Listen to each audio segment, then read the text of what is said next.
Okay, so this past Parsha has been a depressing Parsha, adding to our depression of what's going on. What we see here, if we look at the text, is you know that bracketed the bracketed statement by He bin so Aaron by Yomer Moshe, that those little two sentences that are in the middle of the parsha, and they appear in brackets in the Torah, which means that they're sort of out of place, or the rabbis don't exactly know what that means. But we're not going to talk about that now. But the point is, from that point on, Moshe appears pretty clearly to deteriorate in his ability to lead the people. In the context, temporally, what's happening now, even though it's hard for us to imagine because we've been reading through the end of Shemot, the whole parsha, the whole book of Vayikra, and now the beginning of Bamidbar, and we're already on Baha'alotecha.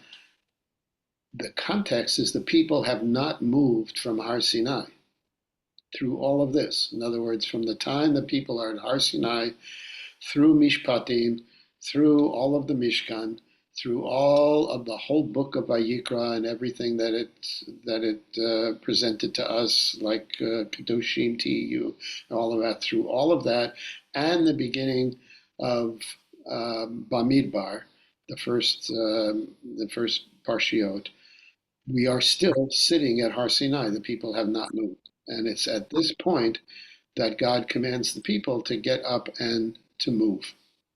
And so now it's only the whole thing has occurred. Everything that we've read from the end of Shemot to the beginning of Bamidbar up to our Parsha has all taken about a year.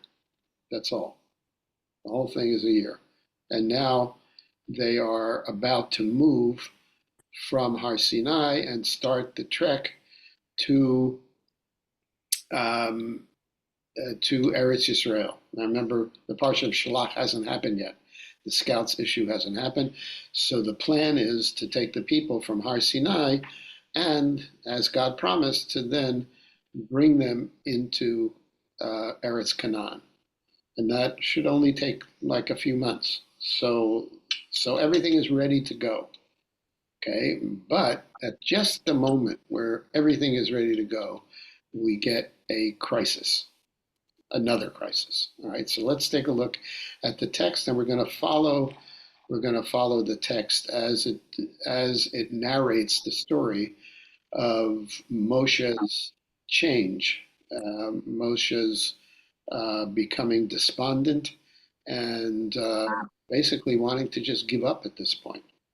And then finally, we'll end at the end with the famous passage of Miriam and Aaron complaining about Moshe, and we'll see what that whole story is about. It's not the typical story that you've read from Rashi, but we'll get there. Okay, so let's focus on Moshe here, and we're going to take a look in retrospect and then bring it up to the current situation. Okay, here in our Parsha, chapter 11, in our Parsha, right after the Vayehi ben Soa couple psukim, it says the Asaf Suf, the rabble with them, began to crave for other food. The rabble meaning either some of the Bnei Israel who never really wanted to leave in the first place, and are grumbling from the very beginning, even as soon as they cross the Yam Suf, or it's a bunch of people, which is called the Asaf Suf, in other words, those who are added, who were not necessarily the Bnei Israel, but they saw the Bnei Israel being freed from slavery, being allowed to leave Mitzrayim, and they joined them. And so these are not the Bnei Israel, but these are other slaves who are joining, and they're the ones who tend to create the major problems and complaints, and it just influences the other people, the Bnei Israel, to join the rebellion, as it were. So this group of people are starting to want food other than the miraculous man. And they start wailing, and they said, if only we had meat to eat. We remember the fish we ate in Egypt for free. Also cucumbers, melons, leeks, onions, garlic, all of this. They had, like a pot of vegetable soup that they ate as slaves. And by the way, they didn't eat meat. The Egyptians didn't eat meat. What they're referring to is they had meat in Egypt at that last meal, the meal of the Pesach meal before they left. They took a sheep, remember, and they roasted the sheep and they ate meat before they left. So that was the only time they ate meat. The Egyptians didn't give them meat to eat. So they said, we remember all of these vegetables and all of the food that we have, and now we don't have any appetite for anything because of this man.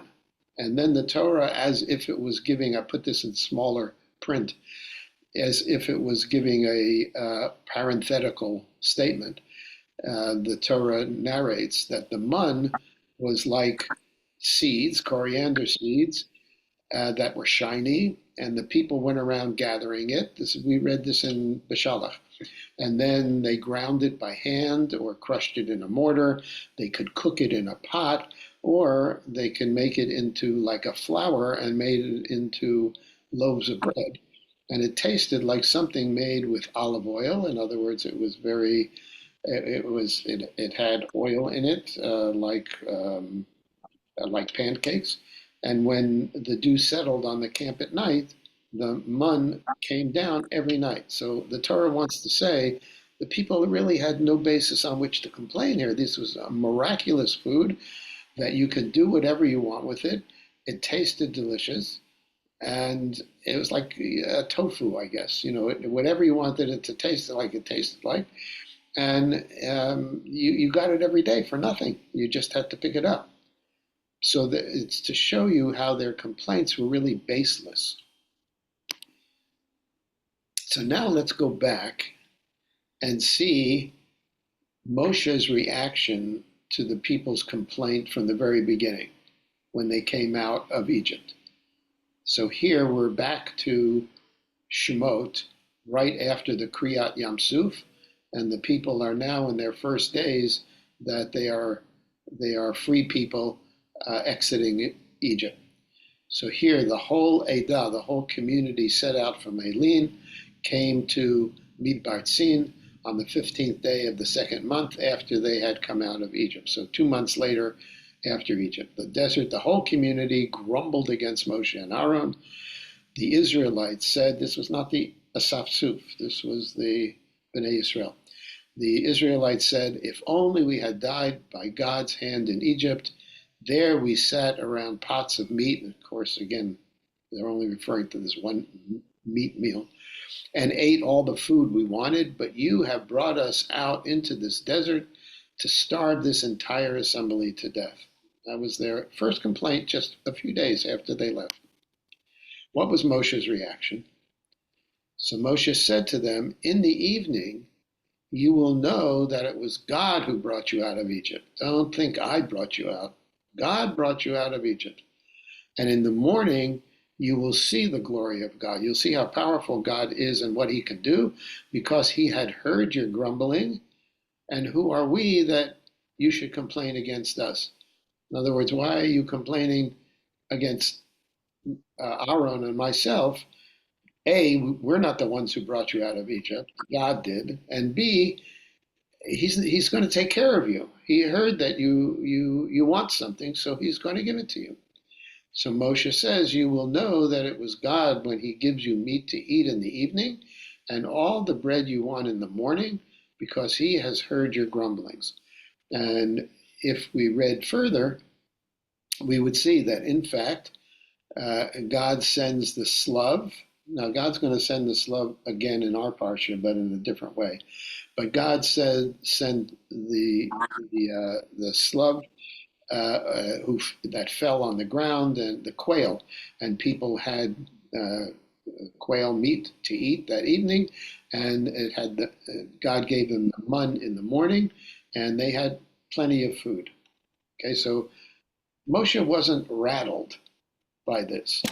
And he said, "Look, this is part of the plan. God is taking you out. Don't worry. He's going to feed you. He's going to give you water. He's going to give you food. He's going to take care of you. Don't keep argue. Don't argue with us. Don't complain to us. Just ask God for what you want." Remember when we read those parshiyos, we saw that Moshe was trying to connect the Bnei Israel to God and away from himself, so that the people will realize that it's God who really is doing everything, and God is going to take care of them. And don't keep blame every time you have a complaint. Don't complain to Moshe, to me, and to Aaron. Just ask God for what you want. Now they don't. They don't until well into the end of Bamidbar, when they finally one time prayed to God. Okay, so then we read the golden calf incident. Jump up to Yitro. We read the Aseret Hadibrot. That whole thing has happened, and then we skip to Kitisa, and we read the story of the golden calf. Now, what was Moshe's reaction to this horrendous, disloyal act of the Bnei Israel to God, this betrayal of God, because they had heard the commandment not to make any kind of image with God of gold, but they did anyway? What was his reaction? He says, "You have committed a great sin, but now I will go up to God, and perhaps I can make atonement for you." In other words, he's saying, "Look, you did something really bad, and my role as your leader is to go up to God and beg him for atonement." Margot, I think your phone is on because it keeps making. It's on my phone, and I don't know how to turn it. I've been trying. Okay. I'm sorry. All right. So Moshe went back to God and said, "Oh, what a great sin these people have committed. They've made themselves a god or a leader," as we described it at the time we learned that. But now, please forgive their sins," says Moshe, his appeal to God.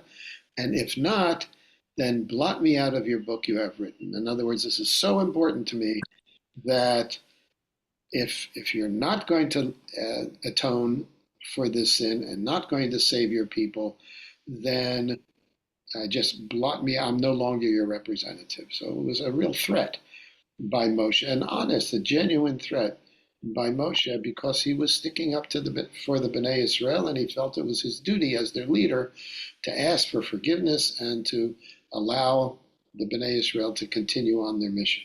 So Moshe, in both these cases, the point of bringing the reminder of both these cases is that Moshe acted as Moshe, the leader of the people, whose job it was to protect the people and to appease God when the people sinned against God. We go inside. It's a little too blowy. Yeah. Okay, so Moshe is their valiant leader. Okay, so in the first case, Moshe deals with their request, tells them there's no need to be upset with him and Aaron, and assures them God will take care of their needs. And lo and behold, God did. He made the slug come down, they ate meat, and in the morning they had mun, and the mun continued on the whole time. In the second case, with the sin of the egel, when the people sinned terribly, Moshe pleads their cause and put himself on the line in order to attain forgiveness for the people. Okay, so this is the Moshe that we have seen. Okay, now look what happens. In our parsha, Moshe heard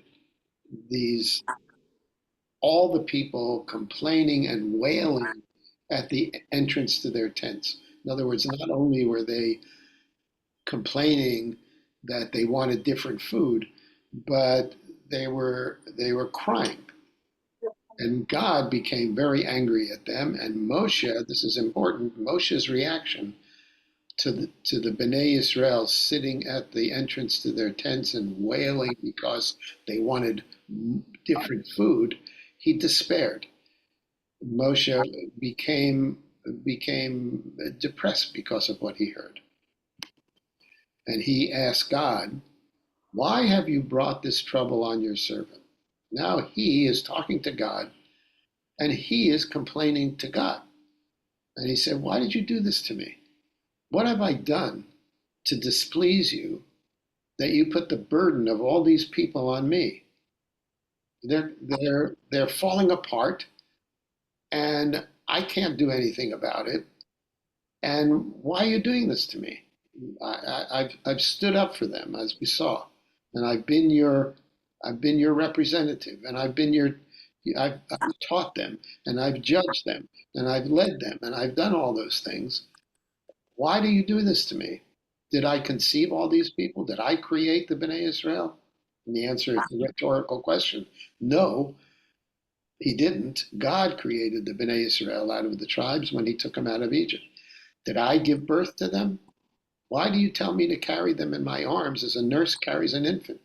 They're acting like babies, wailing like babies. They're acting like infants, and you are telling me that it's my responsibility to carry them in my arm, just like a nursemaid carries a crying infant.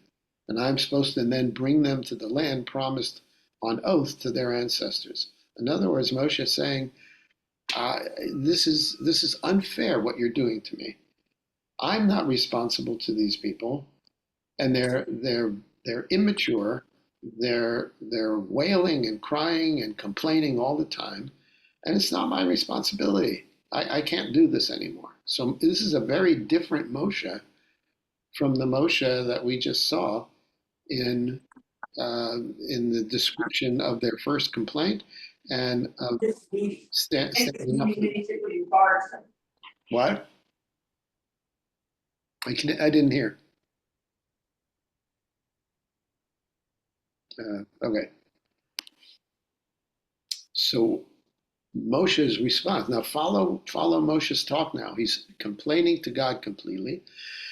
And he said, "This is unfair what you're doing to me." And then he says, "Where can I get meat for all these people? They're wailing, they're crying like children, like babies." And they say, "Give us meat to eat." I can't carry all these people by myself. The burden is just too heavy for me. Moshe says, "I just can't do this anymore. If this is how you're going to treat me," remember, this is Moshe talking to God. He's not just thinking it in his head. He's talking to God. "Please go ahead and kill me. Might as well end my life now if I have found favor in your eyes. And do not let me face my own ruin." In other words, this is painful for me. If you're going to treat me this way and you're going to put the responsibility on me and I can't do anything about it and the people are going to be crying and complaining like children, then it's painful for me. It's unfair that I have to bear all of this pain. So just end my life, kill me now, and give me peace. It's a very powerful and pathetic complaint of Moshe, but quite understandable. We can identify with him. So, what accounts for Moshe's reaction? So, that's our question. How come he's changed? What's different now? And why would he change from this leader who is not fazed by the people's unfair complaints like they've done in the past? And he stands up for the people every time they complain. What's changed? So, first of all, this event happens 2 years after Yetziat Mitzrayim. And during these whole 2 years, every single day, they have been miraculously cared for by the mud and by water and by God protecting them from the desert dangers. It was just that one attack on Amalek, and then they chased away Amalek the next day. So have they learned nothing as far as in Moshe's eyes? Have they learned nothing? Moshe feels completely inadequate and incompetent. Like he's not effective at all. The people haven't learned anything. They haven't related to God. They haven't changed their behavior since 2 years ago. and he's completely frustrated. Secondly, and this is an important factor, is Moshe has been abandoned by Yitro. Now let's go back. Remember Yitro came at Har Sinai.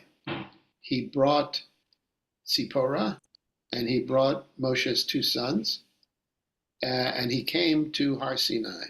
And he was very impressed, if you remember what he saw. He said, I can see what God did, your God did to you, and he is a great God and he's all powerful God. So he was very impressed by Yetziat Mitzrayim. And he was a major help to Moshe because he is a professional leader. He's a professional priest of Midian who takes care of things. And if we go back for a minute to when he came, we read that he saw Moshe sitting at a table, as it were, and he was the judge when people started coming to him, because remember they started to learn these laws, laws about civil laws, about what if somebody harms something else in your property or they steal something or whatever it is. So they went to Moshe to know what they're supposed to do. And they had to stay from morning to evening. There was a huge line to come to see Moshe. And when Yitro saw all that Moshe was doing for the people, he said, what is this you're doing? Why do you alone sit as judge? All these people have to stand around you the entire day in a line in order to get a chance to talk to you. This is not the way to administer the law. What you are doing is not good, said Yitro. You and these people who come to you will only wear yourselves out. Everybody it's going to be too much for you and too much for them. The work is too heavy for you. You can't handle it alone. And so he said, I have a solution because I know how to administer these things. Select capable men from all the people, men who are God-fearing and trustworthy and are not bribed, and appoint them as officials over thousands, hundreds, fifties, tens, in other words, a whole system of courts and appeal courts, and have them serve as judges to the people at all times, and have them bring a difficult case to you. If these other people can't come up with a solution that the complainants are happy with, and it's a difficult issue that they didn't know how to handle, then let them bring up the difficult case to you, and then your load will be much lighter because they'll share it with you. So they'll take care of, let's say, 80% of the issues that people have, and they'll be able to resolve that. And the 20% that they can't resolve, they'll bring to you. And meanwhile, your load is much lighter and you'll be able to handle it. But what did we read just before in our Parsha? Just before Moshe has this meltdown, we read, Moshe says to Yitro, we're setting out for the place about which God said. Remember, at this point, they're starting to move from Har Sinai and to travel to Eretz Canaan. So Moshe says to Yitro, come with us, and we'll treat you well, for God has promised good things to Israel. In other words, we're going to come in, we're going to go to Canaan, we're going to take over Canaan, settle the land, so it's going to be good. So come with us, I need you. Because he sees how valuable Yitro is. And what's it? Yitro's answer? No, I won't go. I'm going back to my own land and my own people. Now, he's not saying that because he's unhappy with Moshe. And it's not the reason is because this is not his people. He is a Kohen. He is the head of his own Kohen Midian. He has his own clan and his own village or even bigger country. We don't know. But he says, no, I'm not part of your people and I'm not going. Your wife and children are here and I came and I brought them, but I'm not going with you. Moshe says, don't leave us. Don't leave us. You know where we should camp. He said, you can help us because you know the desert. We don't know the desert. We've been slaves in Egypt. And you can help us know where we're supposed to camp. If you come with us, we will share with you whatever good things God gives us. Now, we also read, by the way, so you're not confused, that the camp moved according to God's presence in a cloud. Do you remember that?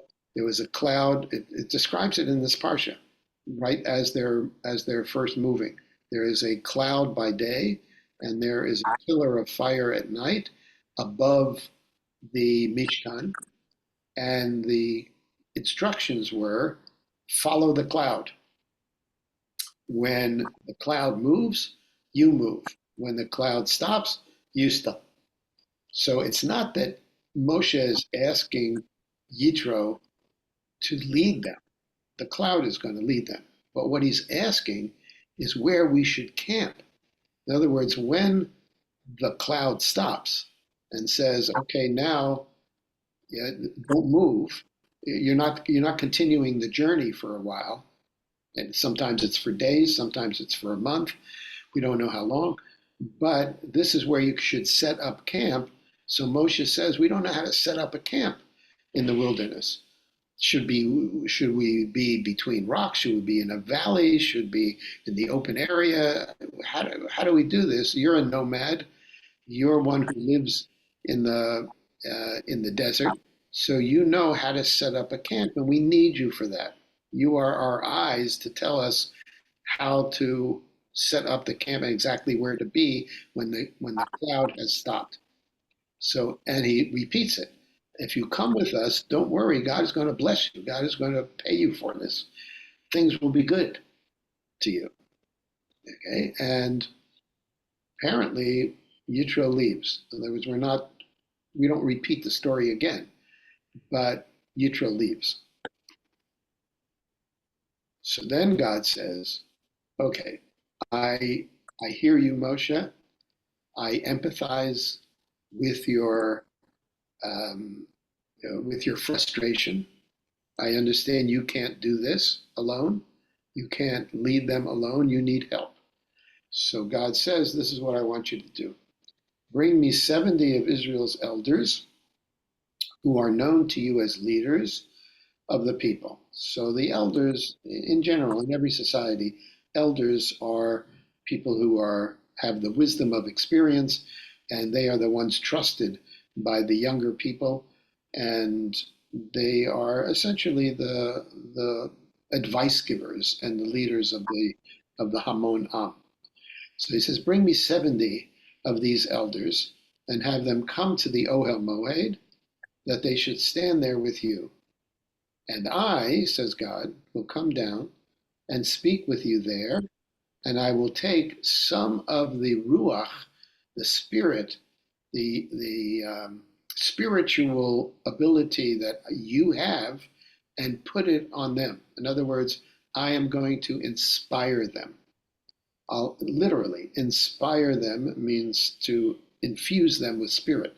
I will inspire them with the same kind of spirit that you have, and they will share the burden of the people with you so that you don't have to carry it alone. In other words, you're going to have people who are just as inspired as you are, and they're going to help you.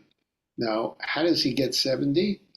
Now, again, I didn't go into all this detail, but if you, they have to be representatives of all the tribes. Okay, there are 12 tribes. So how do you get 70?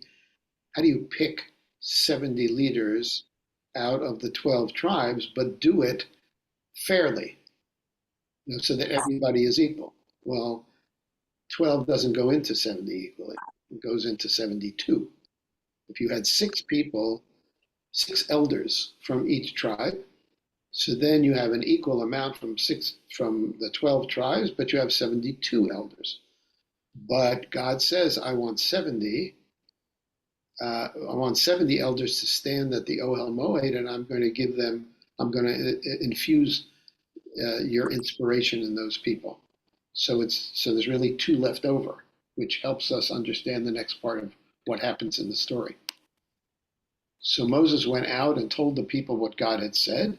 He brought together 70 of their elders, of the 72, and had them stand around the tent.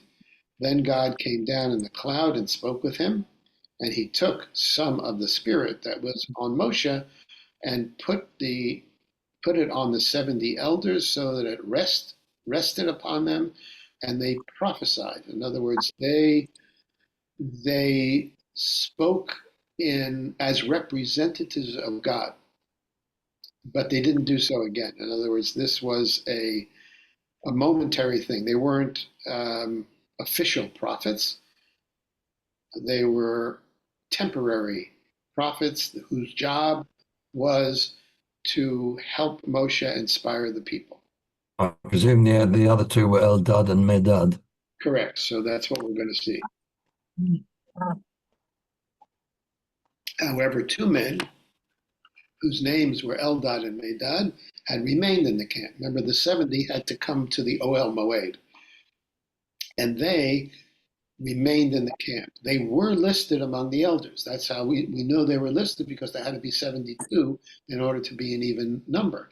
But only 70 was called, so they voluntarily stayed in the camp, and they didn't go up to the Ohel Moed. Yet, the Spirit also rested on them. Moshe's Spirit also inspired them, and they prophesied in the camp, just like the 70 prophesied in front of the Ohel Moed. But then a young man ran and told Moshe what was happening in the camp. Remember, Moshe was with the people at the Ohel Moed, and then a kid ran up from the camp and said, "Hey, there's these two guys, Eldad and Medad, and they're prophesying. In other words, they're speaking in your name as a representative of God, and they're unauthorized. They're not up there with you." So, and Yehoshua, who had been Moshe's aide since his youth, spoke up and said, "Moshe, stop them. Moshe, stop these two from prophesying in your name." And Moshe says a very famous line: "Are you jealous for my sake? You think I'm jealous of these two who are prophesying? I wish that all God's people were prophets. I wish all God's people were representatives, were Mamlechet Kohanim, the Goy Kadosh, and that God would put his spirit on them." In other words, I'm not jealous because they're unauthorized. Let them be unauthorized. They're doing the right thing, and would that God made everybody be Mamlechet Kohanim. And Hirsch makes a comment and said this is the implication. He's always looking for future applications, what's eternal about these stories. And he said it's the implication of Moshe's statement for the future character of the Jewish people. He says, no monopoly in intellectuality or spirituality is to be formed. The spiritual gifts of God are in no way dependent on office or profession. Steve, Yeah. question. How are we to understand that they were prophesizing? In other words, what types of things were they prophesizing about? Well, we don't know that. The Torah doesn't say, and if the Torah doesn't say, then it's not important. What it showed. Midrash actually says it. Sorry to cut in on you. The Midrash says that Moshe may miss Yeshua Machnes, that Moses would die, and that Joshua would take them into the land. But that's a Midrash, say. The Midrashim, we're focusing on what the text wants us to know by telling us. Midrashim, because of your question, fill in all of their ideas. And it's a matter of how do you analyze the Midrashim. But we don't have any information of what the content was of their prophecy. But the important part is not the content. The important part is that the people saw that there are other people who are infused with Moshe's spirit. There are people who share the spiritual leadership of Moshe, whatever it is that they said or they didn't say. Okay. And Thank you. So Rav Hirsch is pointing out, he says one of the lessons that we have to learn from this, and this is obviously his midrash, in other words, he's trying to teach us something. He says, when Moshe says, "Are you jealous on my behalf?"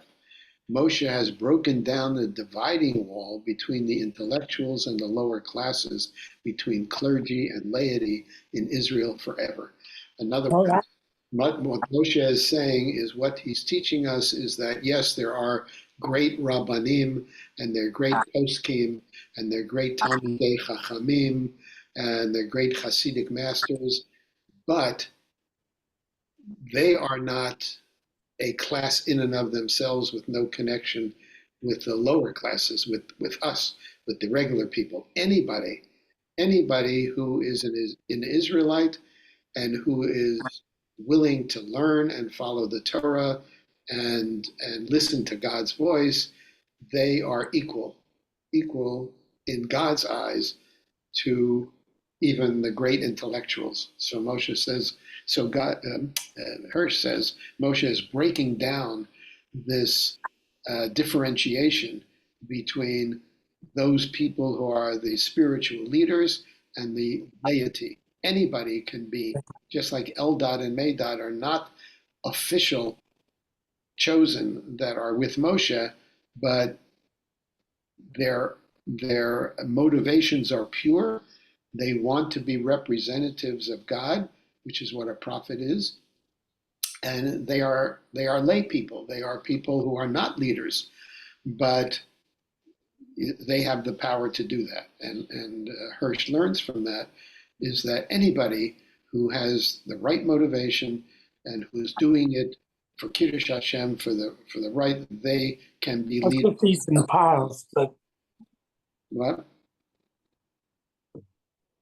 Yeah. So in other words, when we see, let's say in our generation, that there are great philanthropists who are not Talmidei Chachamim and who are not even observant, but they identify so strongly with the Jewish people that they can take a leadership role and they can fund all these programs and they fund what Israel needs, and they are great supporters of Israel and of the Jewish people.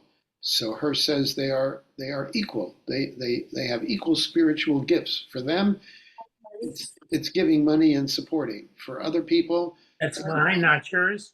it's what? I didn't hear that. I guess is. We're not talking about him. Okay.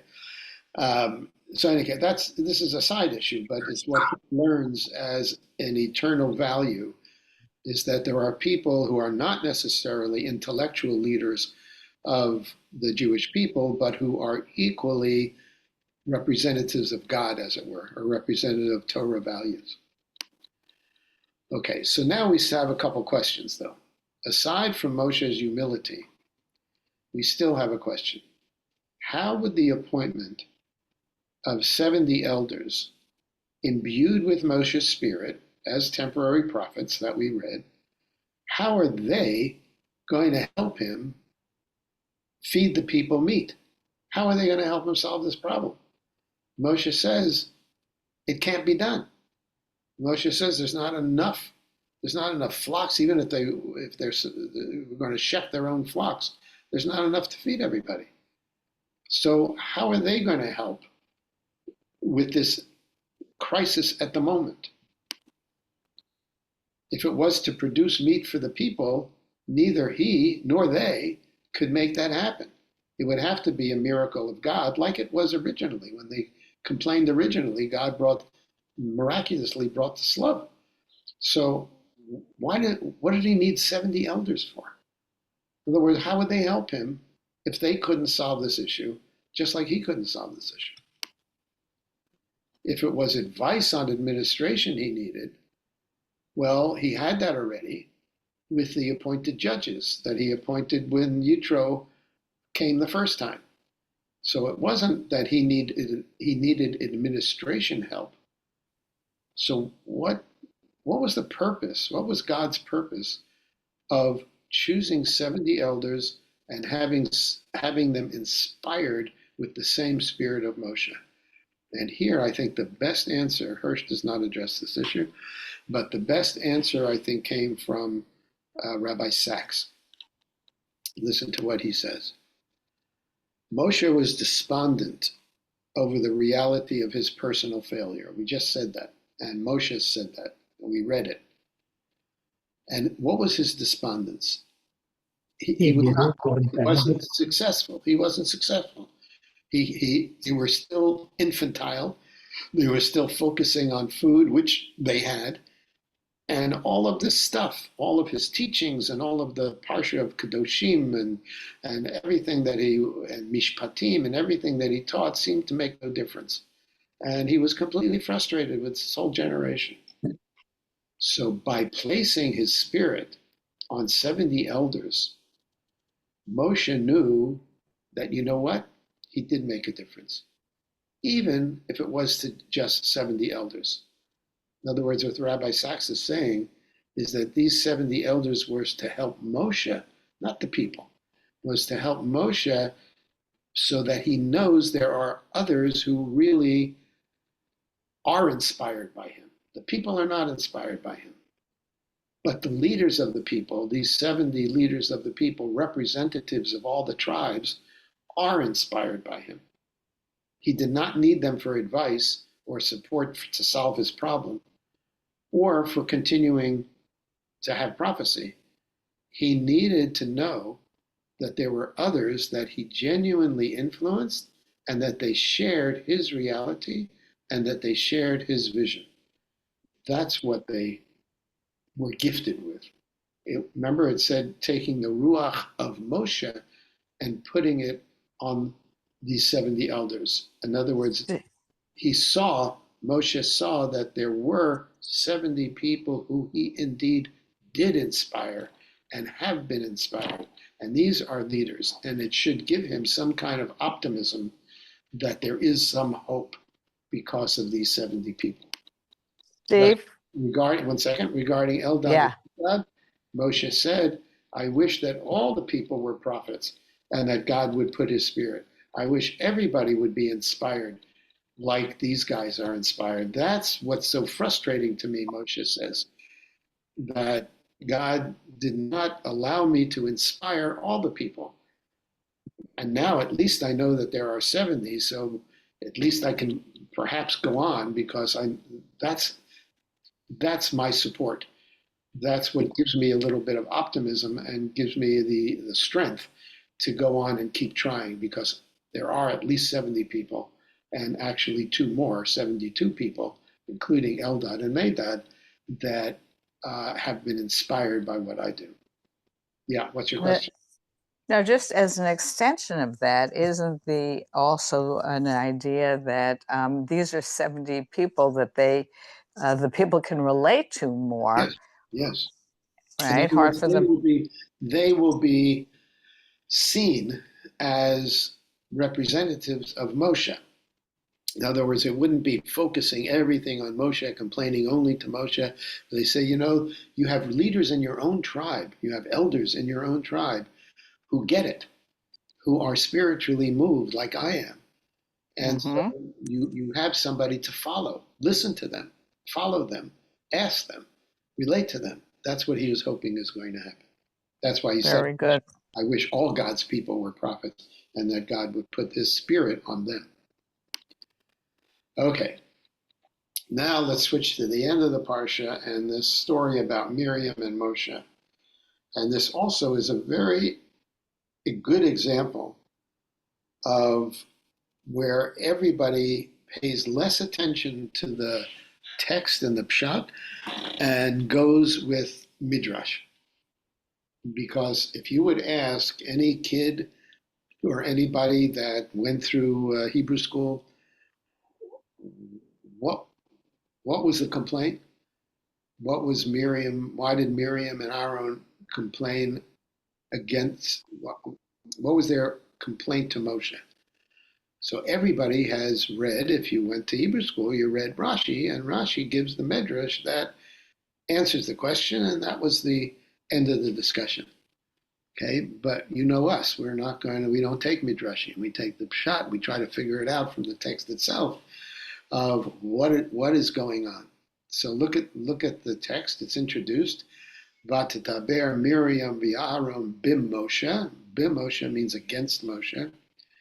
And since Miriam's name becomes first, and we see later on she is the one that God is punishing, she is the spokesperson here. She's the one who leads this argument.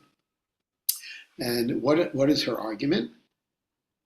Because of Moshe's Cushite wife, for he had married a Cushite. So right away, we have a text question. What do you mean he married a Cushite? Who did he marry? Right, he married Zipporah. What was she? Remember the story? She is a Midianite. Right. Right? Her father is Yitro, Kohen Midian. She's a Midianite. So why did Miriam label her Cushite? A Cushite is somebody from Cush, which is southern Africa. It's like the what we know today as the African tribes. Why is she calling her a Cushite? And then she says a statement that seems unrelated to that first sentence. The next thing she says, next pasuk, Harak ach b'Moshe diber Hashem, has God spoken only through Moshe? Halo gambanu diber vayishma Hashem, diber, sorry. Hasn't he also spoken through us? What's the connection between that first sentence and the second sentence? It's like a non sequitur. Okay, so that's the questions that come up when we're trying to look at this in Pshat.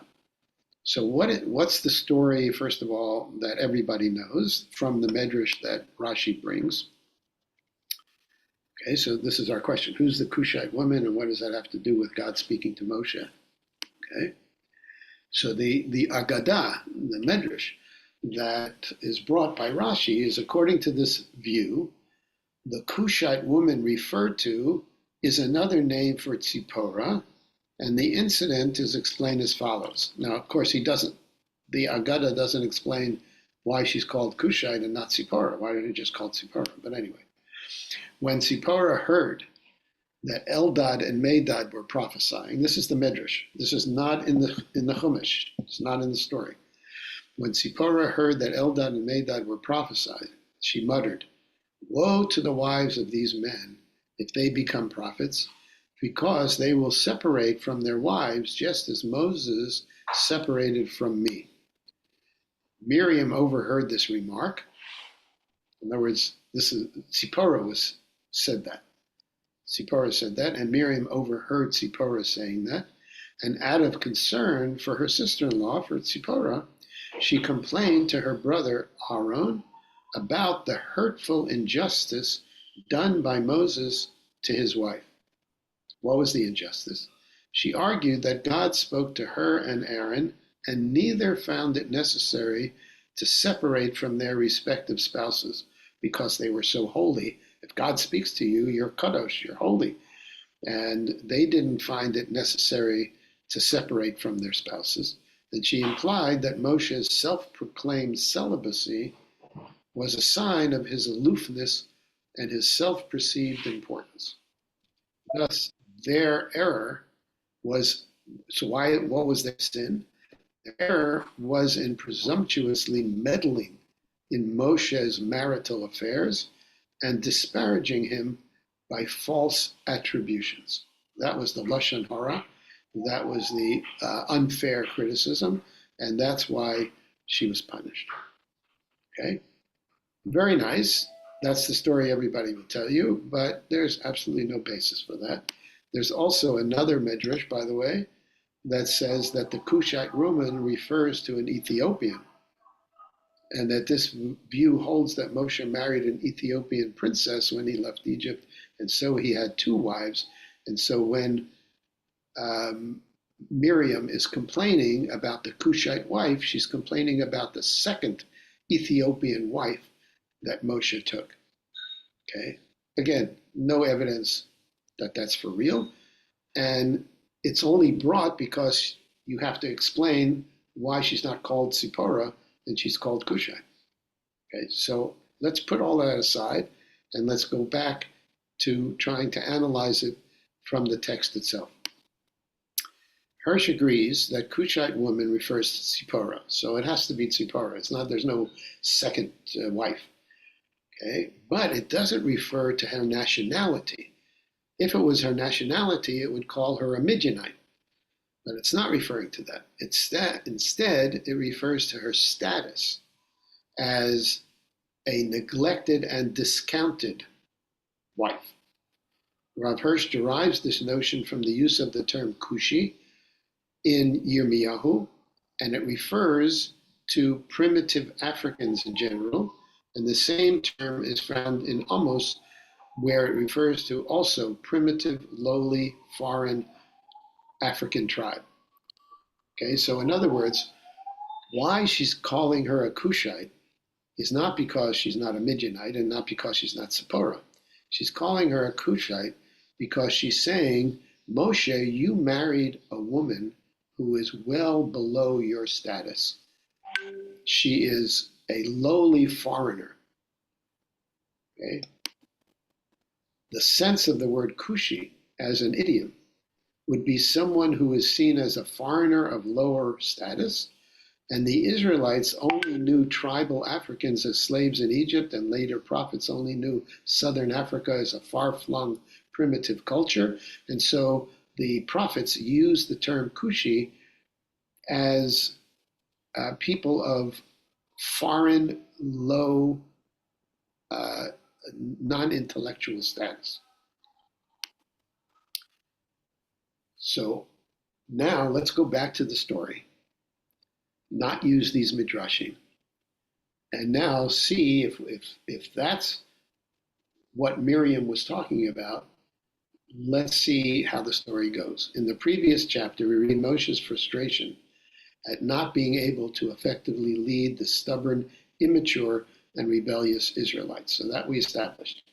He asked for God's help, and God says, I'm giving you these 70 chosen elders with an inspirational prophetic spirit so they can share the burden of leadership which has overwhelmed you, Moshe. Now, Miriam and Aaron, and this is what the next sentence, this is the connection to the next sentence, when Miriam says, aren't we also prophets? Didn't God also speak to us? We can assume that understandably, they were upset at not being considered eligible to help their own brother share the burden. In other words, how come they were not told to help Moshe? They're also prophets. God spoke to them already.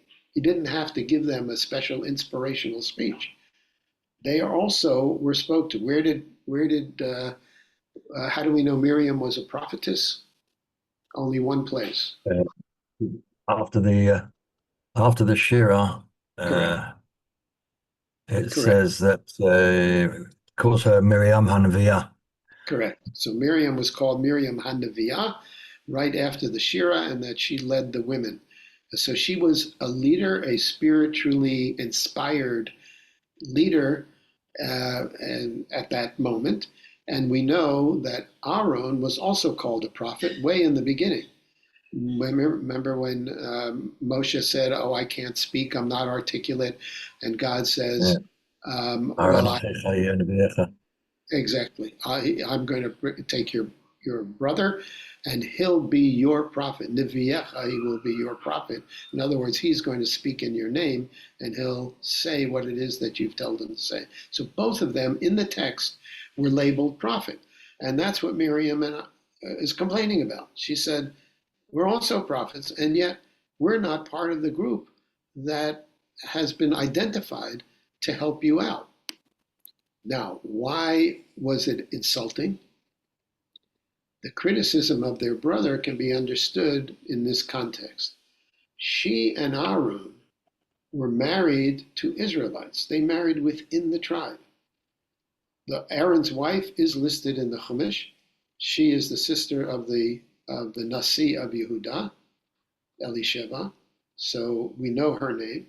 And Miriam, we don't know the name of her husband, but Torah Shebal Peh is that she married a prominent leader in the tribe of Yehuda, which would make sense because she's basically royalty. I mean, she's Moshe's sister, so she would marry the most prominent leader in Yehuda, and the Gemara implies that she did, according to Torah Shebal Peh, even though we don't know that. In any case, we know that Moshe's siblings, both Aaron and Miriam, married within the Bnei Yisrael, within the tribe.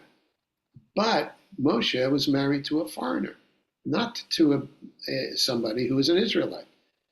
And they considered Zipporah as a Cushite, not as she was really a Cushite, but they considered her of low status. In other words, they defamed her to Moshe. And they said, you married out. You married Zipporah, who is of low status. She is not like the Bnei Israel. And you married her, and therefore we are better than you because we married within the Bnei Israel. And so we're at least equal, if not better, and yet we were not asked to be leaders with you. That was their complaint. And that was her Lashon Hara, as it were. Having heard that 70 non-family, remember these were not people from her own family, were imbued with temporary prophecy so that they could assist their brother, they were insulted. Understandably, they were insulted. They complained. They are prophets, as is Moshe, and perhaps of a higher standing since they married within their people, unlike him. So they complained, why were they not chosen to assist their brother? That makes much more sense, and it follows the text of what it is that they were saying and what's behind. Why does the second sentence follow the first sentence? This audacious presumption of Miriam and Aaron that they are equal or superior to Moshe provoked God to anger. He made clear to them the superiority of his humble servant Moshe compared to any other prophet, including them. So that's why God brought them out and gave them a tongue lashing and said, you think that you are better than Moshe because he married Zipporah? Well, forget that. That's not the issue. Moshe is qualitatively different from you. I spoke face to face to Moshe. I speak to him like you speak to a person in front of you, and I don't use dreams and I don't use illusions like he uses with other prophets that you have to interpret. I don't use divine inspiration that I put words in his mouth like I do to you. And so he made it very clear, God made it very clear that Moshe is a qualitatively different level of prophecy than they are, and they had no right to dump on him and dump on and his wife. They had no right to defame either one of them. Okay? And then we understand Miriam's punishment. You remember what we talked about? Sarat. What was that? What did we say that a person gets Sarat for? We did those Parshiot. Lashon Hara. But what kind? What was the source of the Lashon Hara?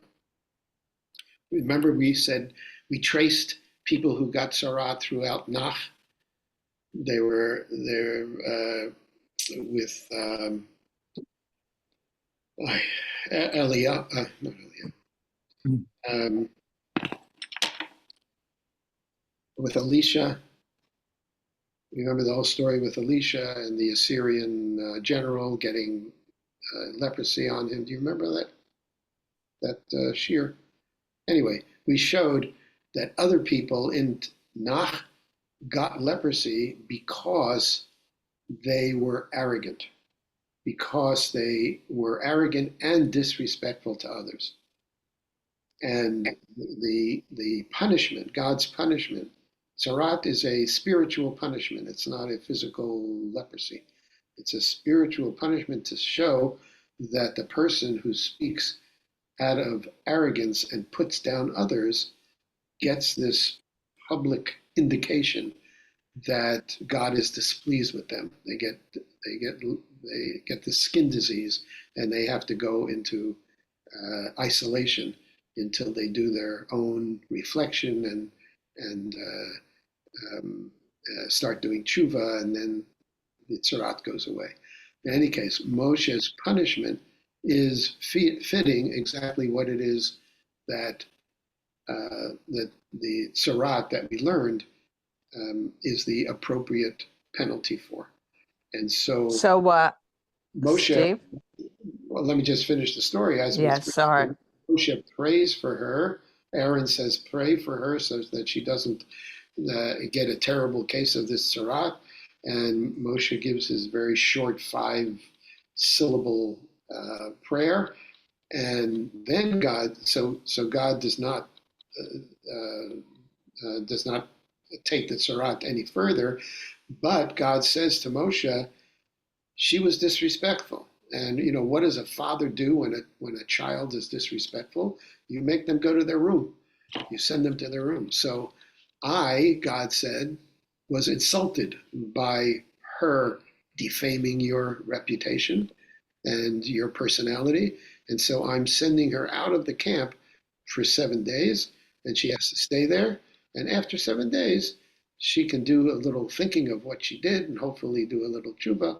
And then she'll come back in the camp, and then we'll continue our journey. And that's how our parsha ends, is she was sent out for 7 days, and then she was told to come back. She was cured, and they continued on, and the issue was over. Okay, what was you going to say? So I was going to ask you this question. I see that Chaim just posted it. Why only Miriam? What happens to Aaron? He's off the hook? So, right. What happens to Aaron? Why is he sort of ignored in this reaction? It's the same question that we have for why Aaron wasn't punished for the golden calf incident. Remember, we at that time we say, the people who participated in the golden calf were all put to death by the Levim. God evoked a plague, and the Levites went around and killed people who were worshiping. How come Aaron gets off scot-free for the golden calf? Well, that one we can answer because later on in the book of Devarim, Moshe, when he is retelling the story of the golden calf, he adds a fact that we didn't know because it wasn't mentioned in the original story. Moshe adds the fact, God was angry with you. He's talking to Aaron. God was angry with you and wanted to kill you, and I intervened and basically saved your life. So in fact, he was going to be punished for the golden calf, but Moshe, as he does, intervened and saved him. But what about this situation? What's different that Aaron wasn't punished? Now think back to the shir that we had in Vayikra about the nature of the Kohen Gadol. Do you remember what we said about the Kohen Gadol? That he is to be seen as an actor in a play and not as a personality. Remember that whole shir? Yes. Okay, in other words, Aaron is not held responsible for his personal actions because he is the Kohen Gadol, and a Kohen Gadol is a player who has a script, who has to do exactly what he's supposed to do, and his personality, his personal identity is ignored, is pushed to the side. So yes, he had participated in this defamation. He went along with Miriam. He didn't intervene. But since Miriam was the one who instigated it, she's the one who got punished, but he didn't get punished because he is not treated as a person in the rest of the Torah. The rest of the Torah, he is not an individual personality. He is an actor in the Mishkan with a script, he's told everything he's supposed to do and how he's supposed to do it, and he's not a person anymore. He was never a leader. That's why he was never appointed as a successor of Moshe. It was Yehoshua bin Nun all along. It was never considered that Aaron is going to be a successor because he's not a leader, and his personality was not relevant to the story of the Bnei Israel. The Medrash, of course, is bothered by this, as it always is, and says, well, we got to find something good about Aaron personally, because the Torah doesn't mention anything. And they say, well, he was a Rodef Shalom, he made peace among people, he was the one who intervened, they make up stories in order to give him some personality, but the Torah does not. The Torah never shows him as a leader. They show him as a failed leader in the golden calf, who really deserved to die, and Moshe intervened, and he is not held responsible for his personal choices because he's only an actor in a play. He has a job to do. He's a representative of God in the Mishkan, and that's it. And so he's not a hero at all in terms of the text. Now, we don't want to make him a bad guy. The Midrashim Torah Balti, he did good things. He spoke up and he followed but remember, he said what Moshe told him to say in Mitzrayim to Pharaoh. That's all. He never said anything on his own. He scripted from the very beginning, and that's his role now. He's scripted from the very beginning, and he's not treated as an individual. Okay, does that answer your question? Very good. Yes, thank you. Okay. All right. Let me stop.